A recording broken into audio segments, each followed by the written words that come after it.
Once upon a time, the Miami Heat were considered a potential frontrunner to land former Phoenix Suns star Bradley Beal.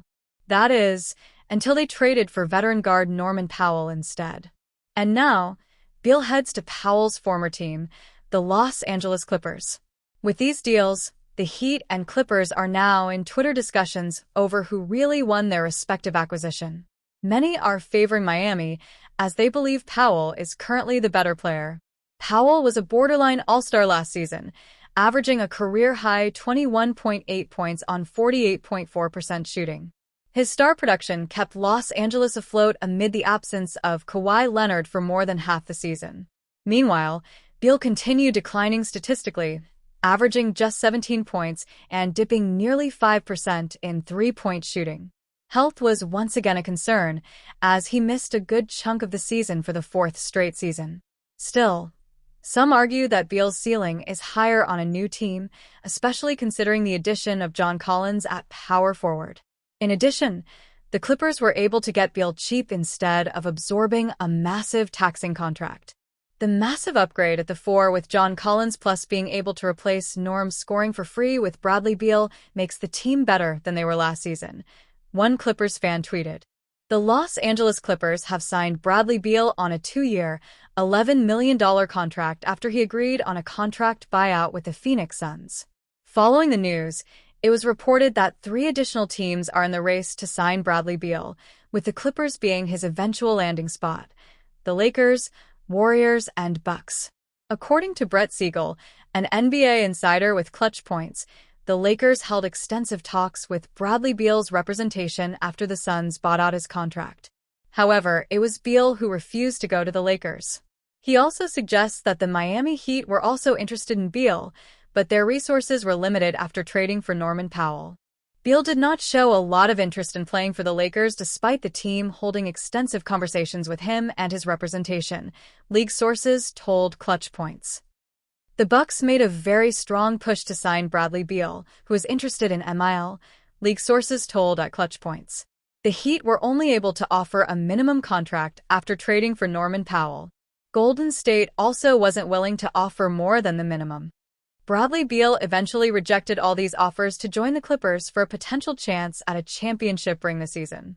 While experts believe the Lakers would not be a good fit for Beal, the Bucks and Heat could have been golden opportunities for Beal as well. With the Bucks waiving Damian Lillard, they needed a primary ball handler, and Beal could have been a reliable short-term replacement for Lillard. Yet the Bucks could not convince him to join, despite his considerable interest. Additionally, the Warriors were also not able to offer Beal more than a veteran minimum contract, reportedly due to their situation with Jonathan Kuminga. Beal averaged 17.0 points, 3.7 assists, and 3.3 rebounds in his last season with the Suns. While his offensive efficiency is nowhere close to where it was in his days with the Washington Wizards, he can still be a solid addition to a roster lacking experience in the backcourt, and hence would have been a good fit with the Bucks. The Heat, who were the second best fit for Beal in my opinion, would have given Beal a good chance to compete in the playoffs and potentially play for the Eastern Conference title with Bam Adebayo and Tyler Herro.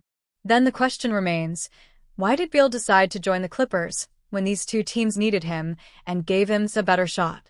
According to Shams Charania, ESPN's NBA insider, James Harden, the Clippers point guard who signed a contract extension this summer, convinced Beal to join them in LA to potentially contend for a championship alongside him and Kawhi Leonard. Looking at the Clippers' current depth would leave any good championship contending team in sweats. Do you think the Lakers would have been a better fit for Beal? And are the Clippers now title contenders with Beal on their roster?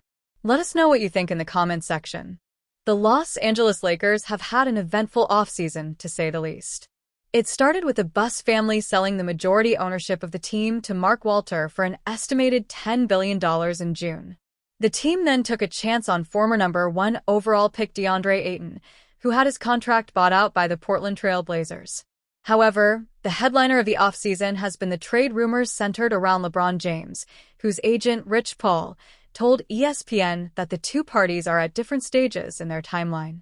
The four-time MVP is looking to win now, while he views the Lakers' offseason moves as being more geared toward the future.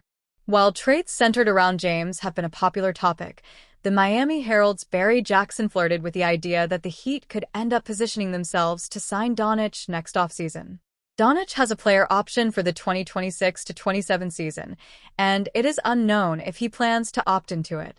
Jackson also broke down that Doncic's availability could lead to the Heat exploring options to trade Andrew Wiggins, who was in the trade block over the past few weeks before the Heat decided to keep him. Heat intends to keep Wiggins at this time, as 3 of us writers have reported, wrote Jackson. But if Luka shockingly rejects Lakers' extension, I would be eager to try to trade him for expiring money to get closer to max space. Jackson later clarified that his posts were for informational purposes, but at the very least, it does show Heat fans that a move can be made. Whether or not Doncic is actually interested in leaving the Lakers or signing with Miami is unknown, but if it does get to a point where it's a possibility, expect for the Heat to do everything they can. The Miami Heat believed they had a second chance to land Damian Lillard.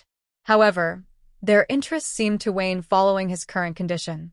The future Hall of Famer is signing a 3-year, $42 million deal to return to the Portland Trail Blazers.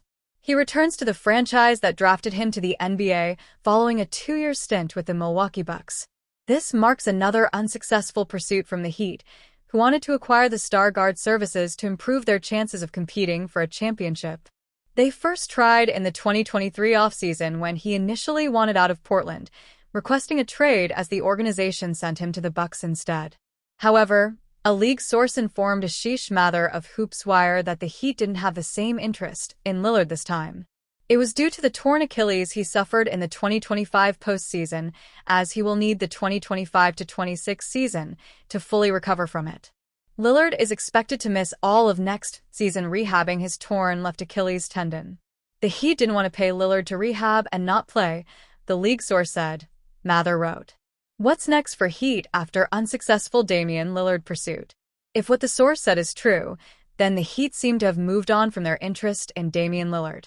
They seem to be more accepting of a significant retool towards their roster, understanding that their current core will need more developing before it becomes one worthy of title contention.